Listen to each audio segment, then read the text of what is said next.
Hello, everybody. Thank you for joining me. This is GGF bringing you episode 27 on our way, to 30 of Let's Try Pathfinder, Wrath of the Righteous. Super excited to play, and I did not change the audio. My bad. Let me go ahead and fix that right quick.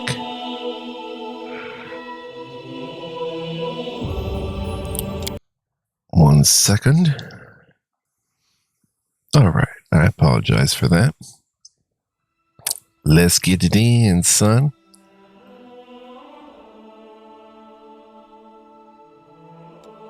The game has just opened up. It's really crazy right now.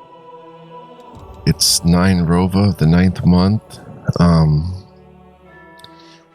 We're at Defender's Heart, which is our base of operations, while Irabeth's and the Night Watches or the City Watches base. We're just living in it. You know, we're not the biggest deal just yet. We're just helping others. But, there's a lot to do. So there's a lot in our journal. We could come out of the room here and check out some stuff. We could level up. Let's have a peek outside and see what we get into here. Hey, wait, mind if I bend your ear about something? Nevi is outside your door, leaning casually against a shelf. So, here's the first and most important thing. Beth gave you a crucial mission, I get that. And I know you'll get the job done. I saw you in action. But here's the rub. By sending you out on an errand, we're weakening our defenses here. If they come at us while you're gone, I don't know if we'll be able to fight them off.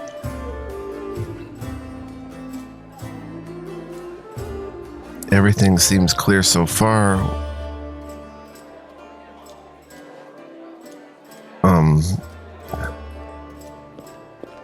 Do you want me to stay here and guard the tavern?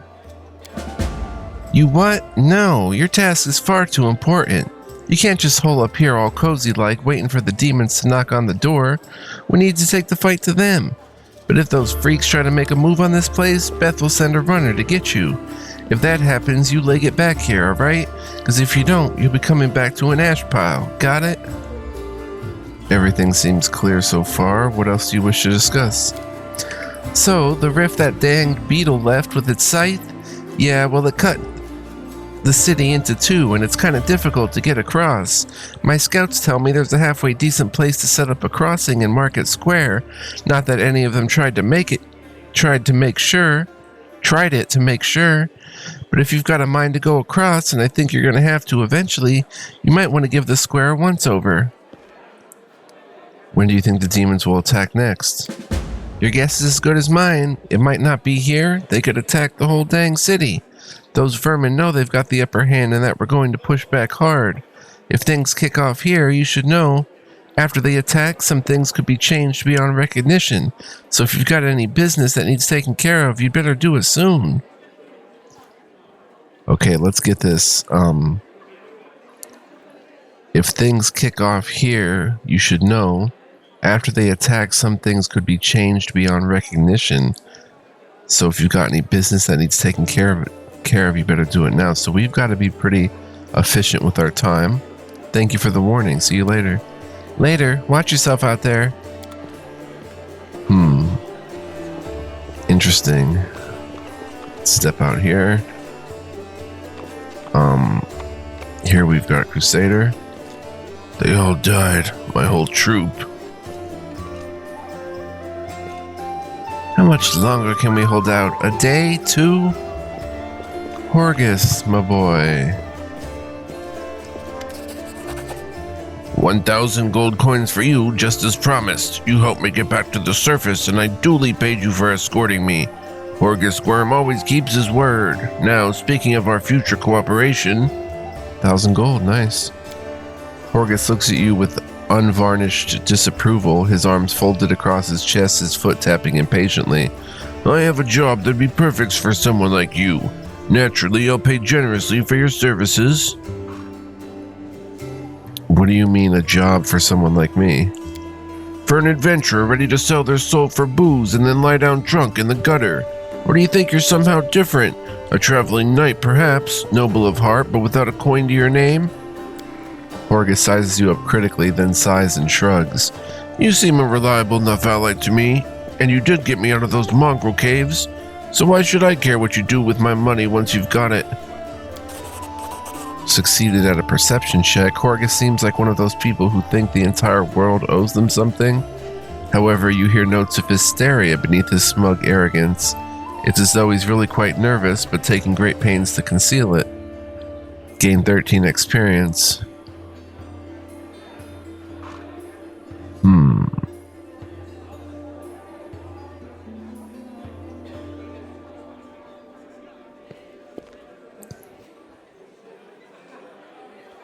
Noble birth doesn't give you the right to behave badly. I would ask that you refrain from such statements in the future.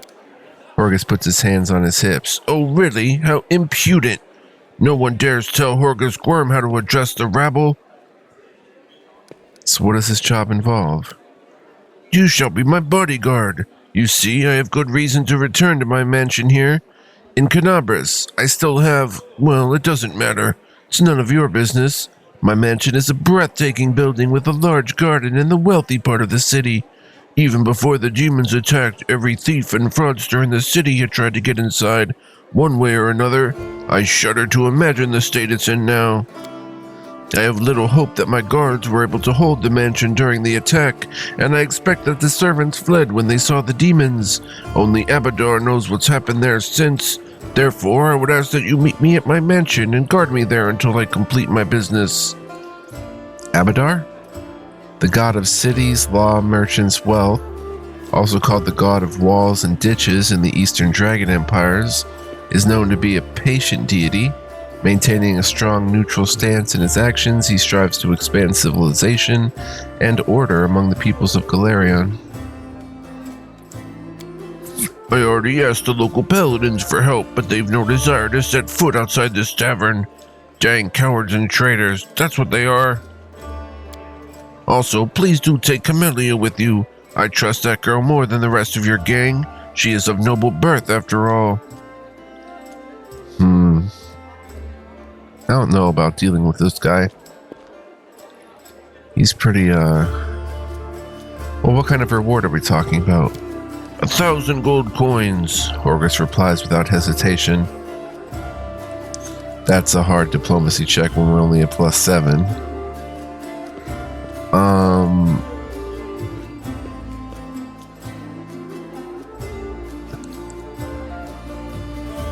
If I say I'm not interested, can I come back later, I wonder?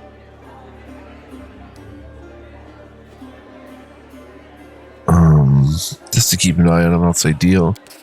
Marvelous, most excellent. Horgus's face relaxes, smoothing a few of the tense lines. I'll proceed to my mansion at once and wait for you there. Meanwhile, you needn't worry. I know the city like the back of my hand. But do hurry unless you want me to lower your reward. Worm's mansion has been revealed.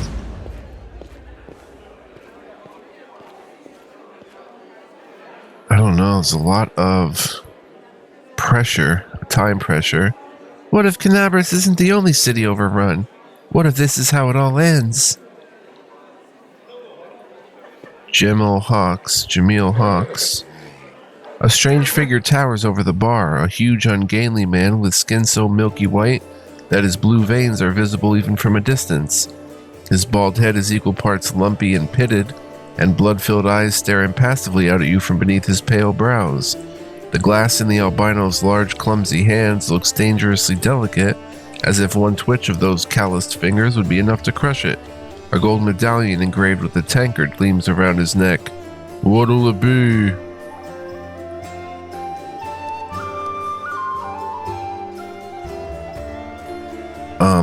Lore of religion check pass. The medallion you're wearing, that's a sacred symbol, isn't it?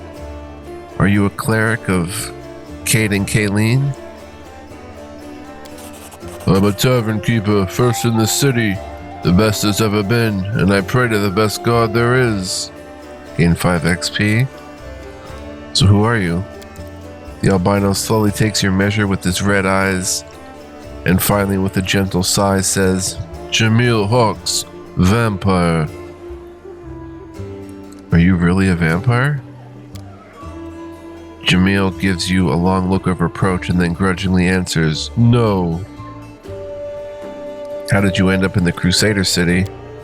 "How did anyone end up here? How did you or them?" With a huge hand, the tavern keeper gestures at the ragtag group assembled in the room. "The world is big, but still there isn't a place for everyone. People who no longer have a life anywhere else, they end up here." "Any news in the city?" The albino looks around. "There are demons everywhere, and you showed up." "Are there any places in the city worth visiting?" "If you mean places that normal people usually stay well away from, then there are plenty, like the Pataxian wine cellar." Jamil pauses for effect, like the name of the place alone should make you quiver in fear. Pataxian. Patax's origins lie with brigands from their neighbor to the north, Brevoy, who sought sanctuary amid the forests of the River Kingdoms. A band of vicious thieves made a hideout in a riverside hamlet known as Pitax, or Pitax. As they visited there year after year, their ill-gotten gold slowly transformed Pitax into something considerably larger than a simple sleepy fishing village. Eventually, the bandits settled in Pitax permanently, building walls around the village, hiring sellswords to help defend against their enemies, and crowning themselves kings of a newfound realm. With this, Pitax became a permanent fixture of the River Kingdoms, able to survive and thrive for nearly 4 centuries, while others around it withered and decayed. "It once belonged to a Pitaxian trading house. Then King Iravedi came to power in Pitax, and property started changing hands. Soon after, the seller's shop assistant was found in a ditch. Not all of him, mind, just his head. Numerian gangsters had taken possession of the place. They wanted to sell something stronger than wine on the street, and they ended up on the gallows. Then King Iravedi's number was up, so now the store stands empty and unclaimed. People say that a headless ghost wanders the place at night, moaning ghoulishly. Ooh." Pitaxian wine cellar has been revealed. Numerian gangsters. Numeria, once a rising power poised to unite its neighbors under its banner. Today, Numeria has fallen into decay. Here, savagery and science exist side by side. Amid the wreckage of a crashed starship from a distant world, technomancers from across Galarion flock to research and exploit the technological wonders found within the otherworldly ruins. Meanwhile, tribes of primitive barbarians cling to age-old tradition and eschew technology in favor of their own raw skill and martial prowess. This is a nation where, under the auspices of technological advancement and the betterment of civilization, a select few rule a subjugated nation as despots and tyrants, placing their own power and continued reign above the well-being of their citizens. After coming to the end of his story, unusually long by his standards, the tavern keeper takes a swig from his tankard. "Just don't ask me how he makes any noise with no head. I wasn't there. I just tell it like I heard it." "I see you're not one for talking." Jamil gives you a long, mournful look and says nothing. "Show me what you have." "All right. Oh, my goodness. He's got some goods, son. He got some good goods. Whew. Cure Serious. Man, we're at 3,800. We're overloaded because it's only one of me in the party. I have to add others. Oh my gosh, he's got this stuff. What is this? Once per day, you may use this item to grant your party total concealment against ranged attacks for 1 minute. That's crazy. Dark Omen. If the wearer of this ring has the ability to cast spells spontaneously, it grants him the ability to cast the following spells: Ray of Enfeeblement, Scare, Ray of Exhaustion, Fear, and Waves of Fatigue. What? To cast a spell, the wearer still needs to have a spell slot of the required level. Small Bag of Holding. Oh my gosh. Look at all this stuff, man. Potion of Aligned Weapon. Good? Wow. Magic Fang. Different materials. Resistance. Bottomless Mug. We'll get into that. Sweet wine. Are they like no cooking ingredients? I'm kind of interested in this bag of holding. What's Gloves of the Neophyte? Whenever the wearer of these gloves casts a cantrip or a first level spell, the spell deals 1 additional point of damage per dice rolled. Hey, that's not too bad. Because say we're rolling 5 dice, so for Shocking Grasp, it'd be 5d6 plus 5 per dice rolled, though. Yeah, 5d6 plus 5, which is not bad. But this bag of holding, the bag of holding opens into a non-dimensional space. Its inside is way larger than its outside dimensions. Regardless of what is put into the bag, its weight doesn't change. This allows the party to carry additional 100 pounds of weight without suffering any negative consequences. We're buying that, I think. I think. Ooh, acid flasks.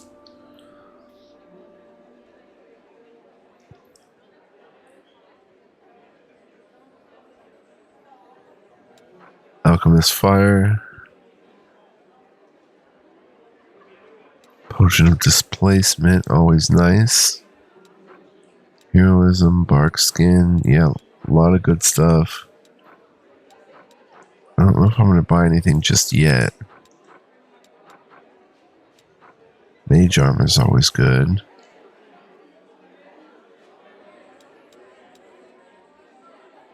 And we have 4 of them. No, we have a large person. We have 3 of them.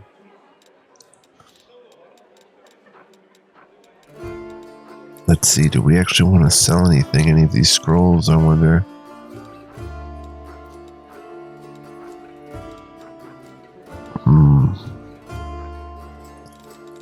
Alright, 2,500.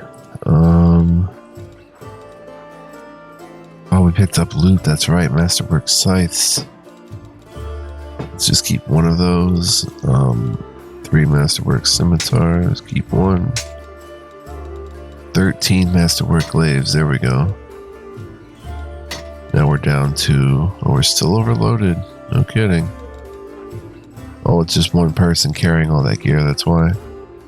Masterwork Bardiche. Let's keep just 1 of them. Oh, 9 heavy crossbows. Keep just 1 of them. 4 composite longbows. Maybe keep 2 of them.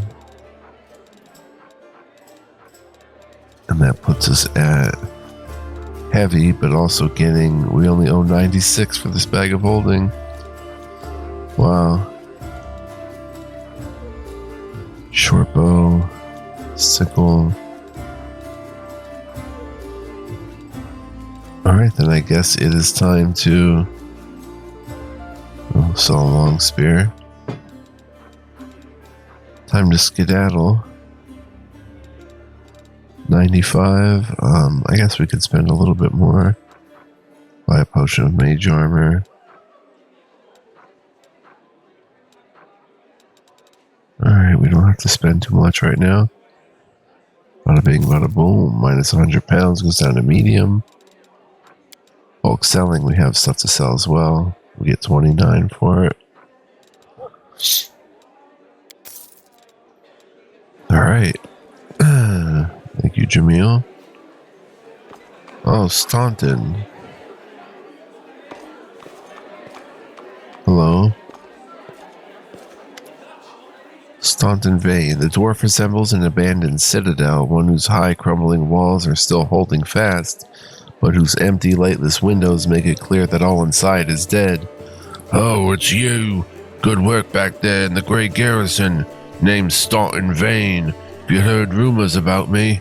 His face, which looks like it has never known anything as carefree as a smile, grimaces. Just so you know, everything people say about me, it's true. What do people say about you? They say I'm a traitor as bad as Arilu Vorlesh, that I'm a disgrace even among the ranks of the condemned, that Queen Galfrey should have never have spared me, that I belong on the gallows. Whew. I'm a traitor as bad as Arilu Vorlesh. Few names arouse as much rage among crusaders as that of Arilu Vorlesh.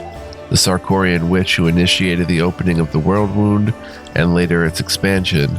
Almost nothing is known about her life before the atrocity, except that Vorlesh was condemned for using arcane magic, which was persecuted in Sarkoris and imprisoned in the Tower of Threshold near the city of Ease. This is where Arilu Vorlesh conducted the ritual that paved the way for the demonic invasion and left her land to be tormented by the demon lord Daskari.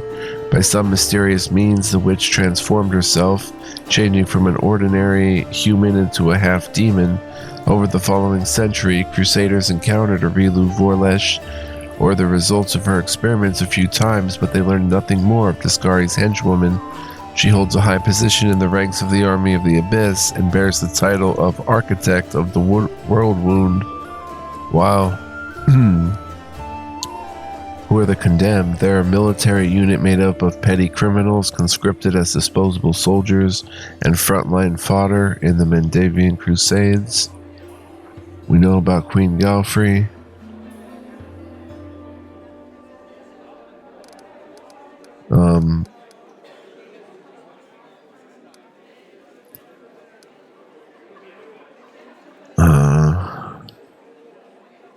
Why do they hate you so much?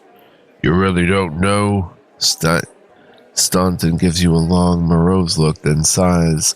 I'm the reason why the Crusade forces are holed up in fortresses on the edge of the World Wound, instead of bringing the fight to the demons.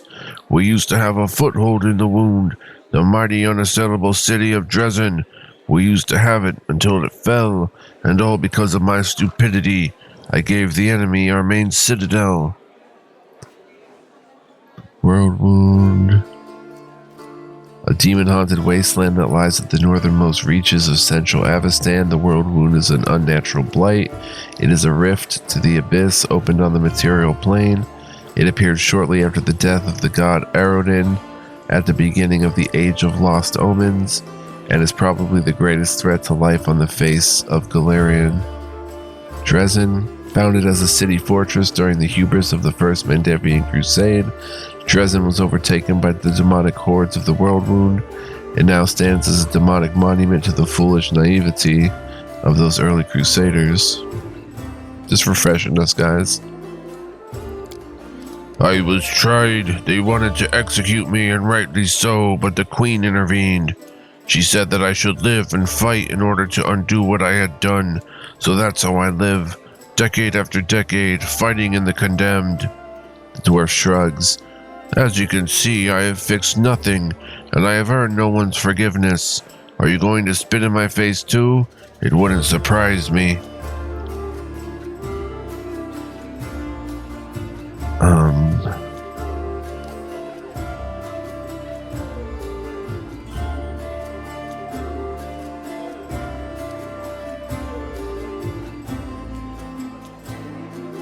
Wow, you actually could.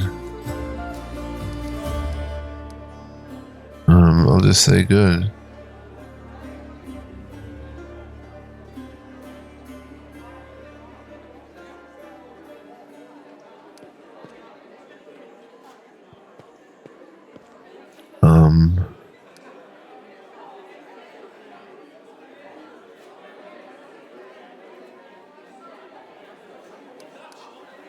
It's not my place to judge you. Who knows what I would have done in your shoes.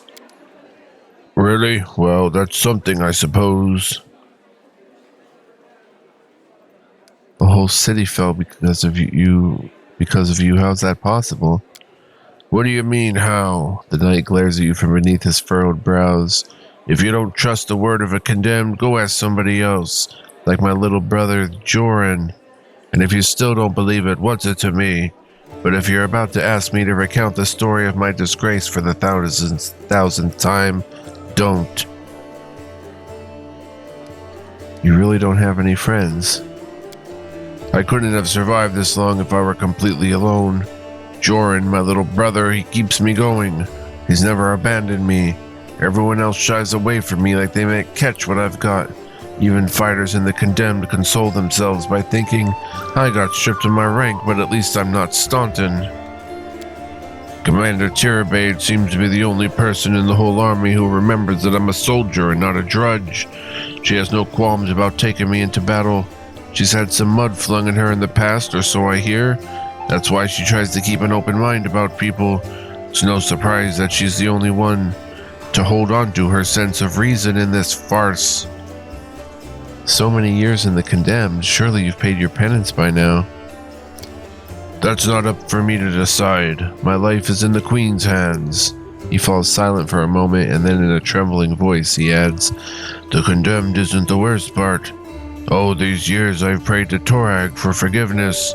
Countless times I've gone to his priests. Countless times I've kneeled before his altar. If only the Father of Dwarven kind would answer my prayers just once. Not to restore what I've lost, but just to tell me that I'm still one of his children. But it seems he doesn't give a dang about me. What can I expect from mere mortals when my own god doesn't think I deserve damn redemption? I had to throw that in there. That's pretty sad, but I need to talk to the elf who calls himself the Storyteller. Do you know where... Oh, who's Torag, right? Torag, also known as Father of Creation, is a stoic and serious dwarven god of the forge, protection, and strategy who values honor, planning, and well-made steel. He's an often distant deity, lending magical power to his clerics, but leaving his followers to make their own way through life, knowing that this will make them strong and determined. Yeah, I need to talk to the elf who calls himself the Storyteller. Do you know where I can find him? The Storyteller? Huh. Staunton strokes his beard in thought. A strange old fellow, that one. He used to sit with me for hours, asking about all sorts of things. He never offered judgment or comfort. He just listened. At first, I wanted him and his questions as far away from me as possible, but later I realized that talking to him did ease my burden a little. I hope he is alive and well. He's completely blind and feeble too, so if he's alone in the city, well, you probably know what that means. I do know one place he might be. Look for him in the Black Wing. It's a library. Here, I'll show you where it is on the map. I don't know what use a library is to a blind elf, but he loved the place. He would sit there day and night. Blackwing Library. Okay, cool, I have to go. Go on then. Maybe we'll see each other again. Stein, I would be very pleased to see you again. It would make my day.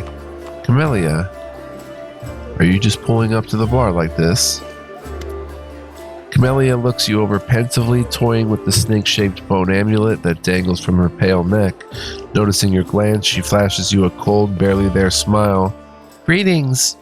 It seems for a moment that she wants to say something else, but the pause grows too long, and she slips back into cautious silence.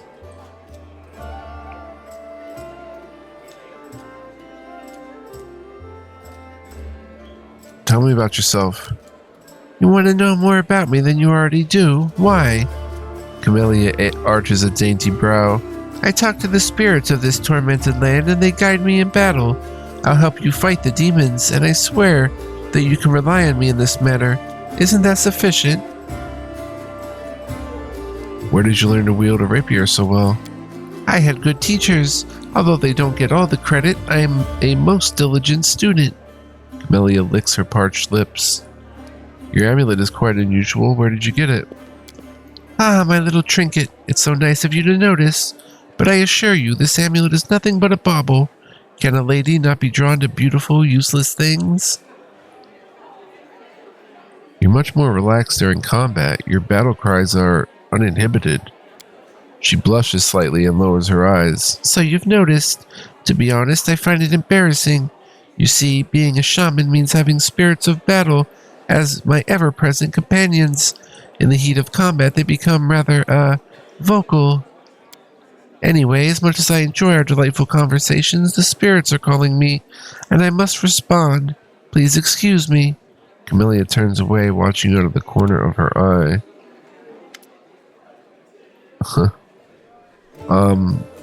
Your speech tells me you are of noble birth. Camellia laughs her practiced musical laugh as she watches you from under lowered lashes.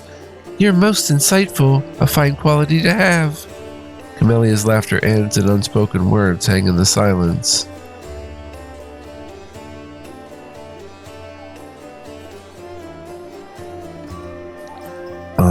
I have to hit my water bottle here, guys.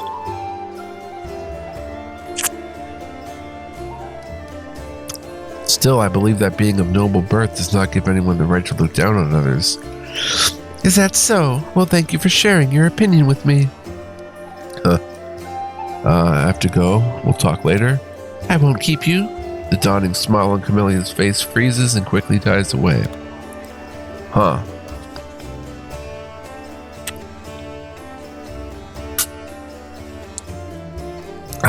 Quick save. Come further in here. Eagle Watch Crusader.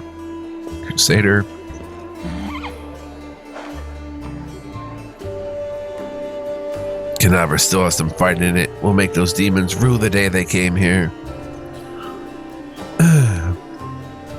Wow, we've got a lot of peeps over here. There's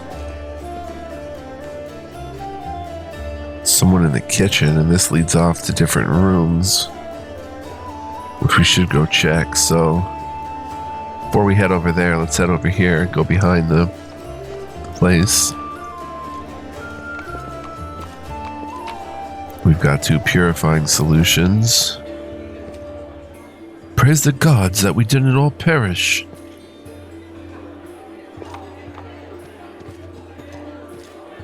Today we're alive, but what about tomorrow? How did the city fall so easily? What are the bloody paladins doing?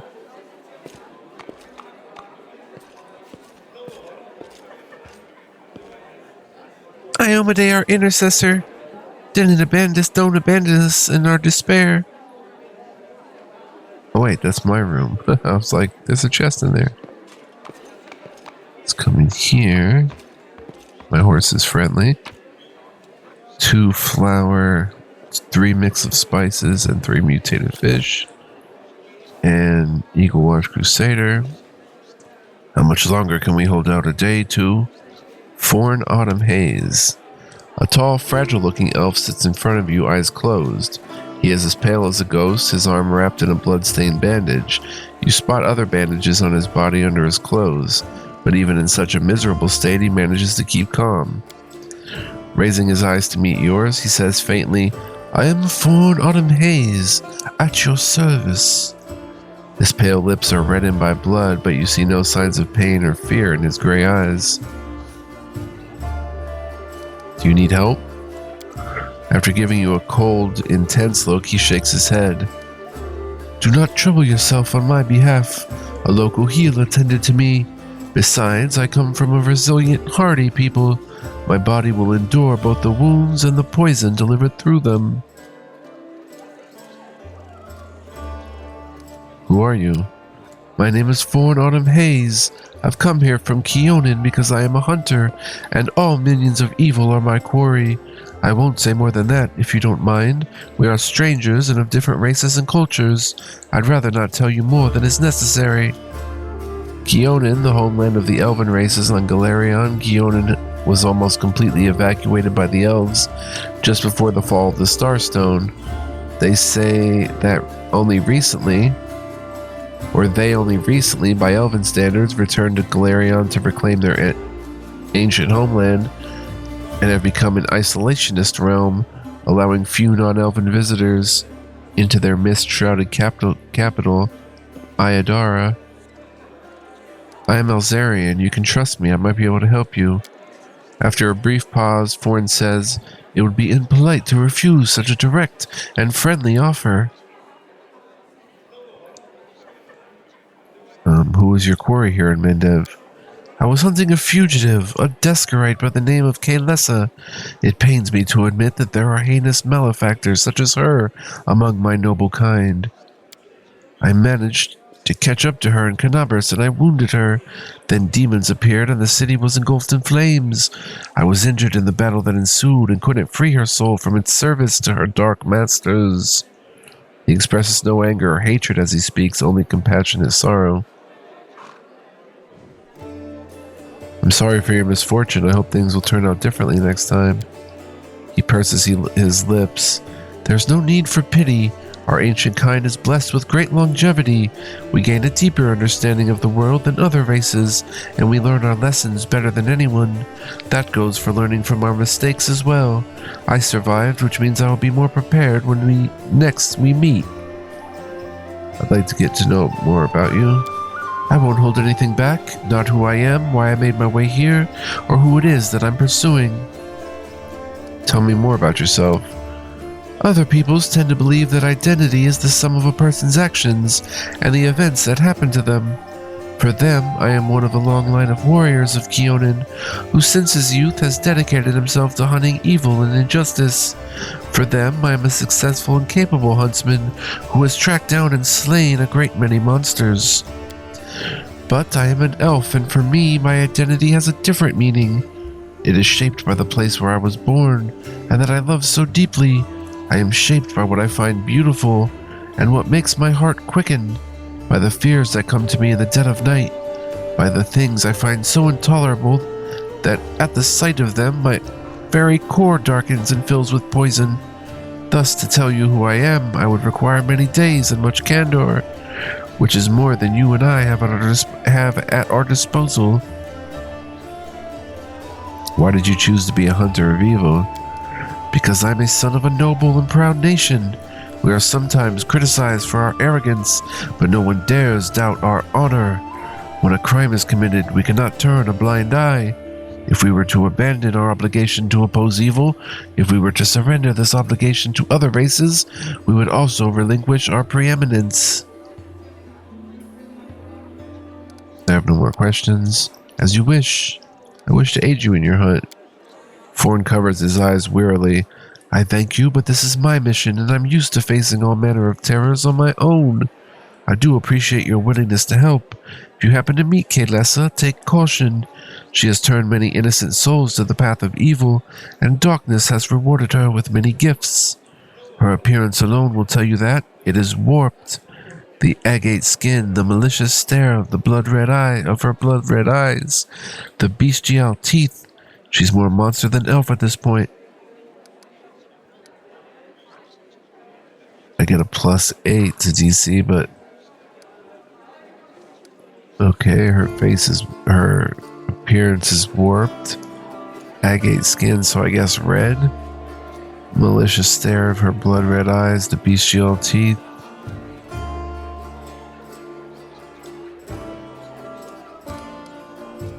Huh. I should write that down because we have to pass a knowledge world check just to get that info again if we need it.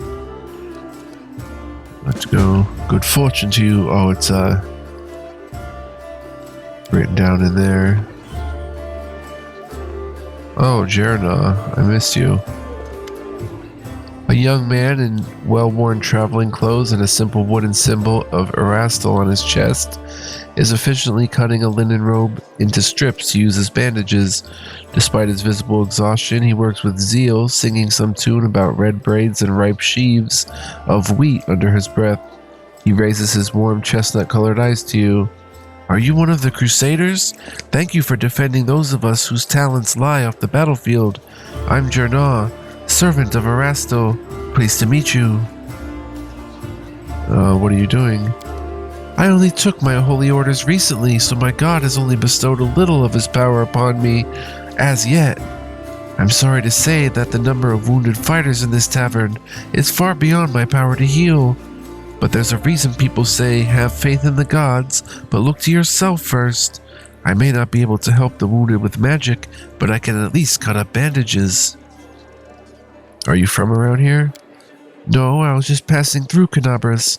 I was sailing down that old man of ours, the Great Selin River, to a village by the name of Chili Creek. I happened to land in the city on the eve of the festival, and I'm ashamed to say I decided to stay for a day to enjoy myself, but I ended up staying in the city far longer than I'd bargained for. Chili Creek, where is that? It's a small fishing village. It's not even marked on some maps, but people do live there. What they don't have is a priest. They have no one to heal their wounds, no one to offer prayers for a good catch, no one to give their dead a dignified burial, and the world wound is a stone's throw away, so I'll be setting sail for Chili Creek to serve my god and my people. Once we've held Canabras, I'll be going there. If by the grace of the good gods we all survive this, you should come and visit me sometime. You'll find the village here on the bank of the river. The priest marks Chili Creek on your map.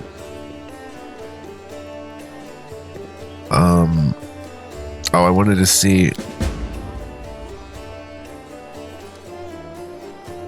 Wait, what are you doing? Oh, I wanted to see where he says he's from Erastil again. Or he's a disciple of Erastil. Oh wait, we can go up. Duh. Erastil, also known as Old Deadeye and the Stag God, is one of the oldest human gods still worshipped in the Inner Sea region and is concerned with family, farming, hunting, and trade. During the Age of Creation, Erastil was among the gods who battled Rovagug when he sought to destroy Galarion, and who were eventually able to contain him in the Dead Vault at the planet's core. His religion dates back to before the Age of Darkness, when small farming communities and hunter-gatherers prayed to him for bountiful harvests and successful hunts. Legends claim that it was Old Deadeye himself who crafted the first bow and gifted it to humans to overcome the challenges of the world. Even as the accomplishments of civilization mount, Erastil continues to embrace and represent the simpler pleasures life has to offer. Aren't you a young and inexperienced cleric, afraid to go to the border of the World Wound? I won't lie, I'm afraid, but what can I do? Those villagers are simple people. Every day of their short lives is spent doing hard, honest work. That's exactly the kind of life I want. Something simple but meaningful. If I had centuries ahead of me like elves do, I might have spared some 50 years or so to travel around the world, the young man says with a smile. Or maybe even 100, why not? But I don't have time to spare, so I want to spend my short life in the place where I'm needed most, even if it's dangerous, especially if it's dangerous. I could use the help of a cleric. Jerna makes a hopeless gesture. Or Jerna. Erastil knows I'd be glad to help you, but it's no use. My spells are depleted, and I have no training in potions or scrolls. See this robe I'm cutting up for bandages? It's the second to last one. I have to go. May Erastil watch over you. Okay, so people are showing up different places. Let's quick save. See how long we've been talking to peeps for. 42 minutes? Wow. Time flies, my friends. Oh my gosh. So, thank you so much for watching. If you made it this far, I do hope you enjoyed a bit of a break episode where we're talking to peeps. We have a lot more to talk to. More loot to gather and things to learn and see and do. So, hope you'll join me for that. If you are enjoying, hope you join me. And if you're enjoying the series, please go ahead and give this video a thumbs up or leave a comment. Those are 2 ways to let me know that you want to see more, and thus more will get made. Plus, if you're new to my channel, welcome. I invite you to subscribe and hit the notification bell so you don't miss an upload, but all of that stuff is just suggestions, guys, so do with it as you will. And yeah, we're going to save here. We'll explore the rest of this tavern next time. So much fun. Maybe we'll level up to break things up a bit. We'll see. But what I want to see is you guys next time tuning in. So until then, be well, live well, stay well, and much love, peace, and joy. Catch you in the next one. Bye-bye.